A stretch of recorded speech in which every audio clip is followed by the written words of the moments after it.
there will be a mix of digital, in-person, videos, news articles, as well as print advertising that you do, apart from, of course, your presence on, YouTube, etc. So I want to say that it's a more complex process that happens out there.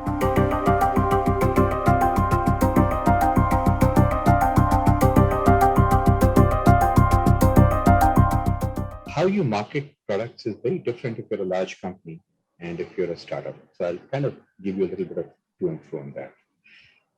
The brand recognition. See, I mean, what is the basic process that you get selected either in a defense bid or in an aerospace bid or even a civilian bid? Many of these companies are process-driven companies or organizations are process-driven organizations. So the defense organizations are driven by a process. The process involves, well, somebody does an EOI, and after the EOI is done, then that's an expression of interest. Then there's an RFP, that's a request for proposals that is put out. And then the proposals come in, and then there's a scoring pattern and so on and so forth. All right. Now, the key thing here is to know of the expression of interest before the expression of interest is written. Right? Why? Because you want people, so essentially if you're, you want the team who's writing the expression of interest to understand the nature of the market, to make sure that the proposal is written in such a way that does not exclude you. All right. So, for example, if let's say that hypothetically a particular gizmo is needed with, minimum 10 kilogram weight, and your stuff does as well, but it's 9 kilograms, you need to make sure that it is not disqualified as a reason. So there is some amount of interaction that is needed at this point. So there is some marketing that goes towards getting called in pre-UI, things you have no idea what UI is going to come up unless you know people in the business. All right, so that's the first part. And then after that, the second part is, okay, once you come in and the EOI comes and you present an RFP, people will sit back and say, I'm talking again from a startup point of view, who are these people? So you need to make sure that your website is working. There's enough news articles about you, that you are reasonably well represented on LinkedIn, that there are enough stories, because they'll need to know, am I dealing with a complete newbie, or do these people know what they're talking about? Do they have the experience? All right. So you need to make sure you have enough names to show on your board of directors list and experience and so on.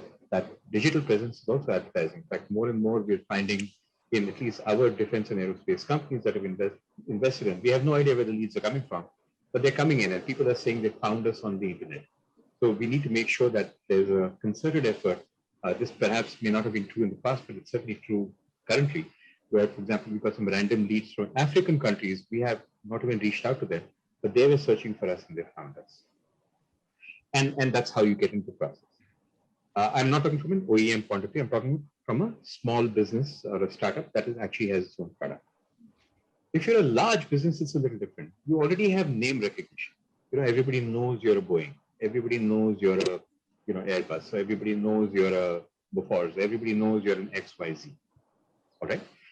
So for you, the issue is not to get onto the consideration list, because you'll get off. Right. For you, the issue is to, again, at that point, have the ability to highlight a particular feature that makes it for an EOI. Let's say that there is company X, which makes a jet fighter, and company Y that makes a jet fighter. Company X jet fighter is really good, but has like an operational range of 2,200 kilometers. Company Y has a jet fighter, which has an operational range of 2,600 kilometers. All right. Then company Y will work very hard to convince whoever it is to say that, you need 2,400 kilometers as your minimum cutoff, because that's kind of the game of chess. You want to kind of knock the other guy out of the convention, or make sure he scores fewer points, and so on and so forth. Sometimes it is uncharitably called tender fixing, but it's not really. It's really influencing and understanding and making a powerful case why a particular specification is needed that the specifier in that defense organization may not be aware of. That's, again, the communication.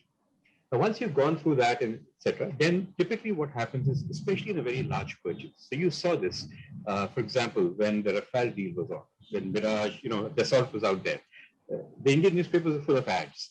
The reason why was, they had understood that it had entered the public consultation process. A lot of people would be asking questions, and they wanted to give air cover. People, generally reading it, not just members of parliament, but Aam Janta, the investigative press, everybody says, theek hai, it's a good company. Well, sahi salamat, right? So to give air cover so that the transaction goes through. So at different points, you need to have different inputs that come in.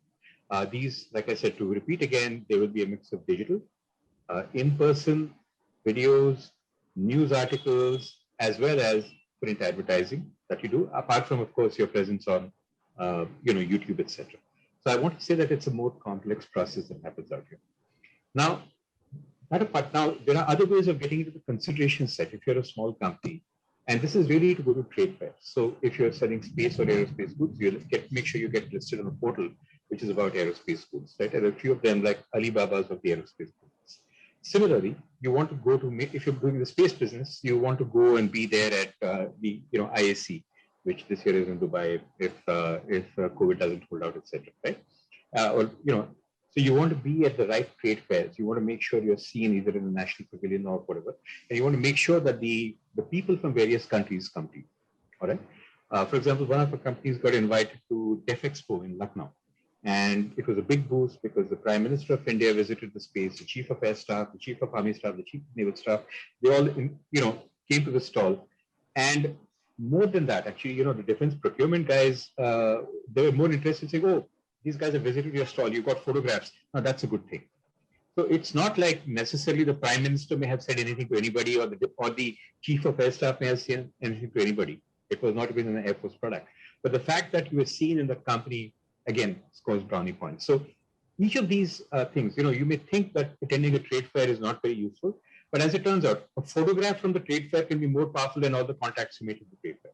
Of course, in this particular case, there were many African and Southeast Asian and South American dignitaries that came, and that was pretty useful at that point, right?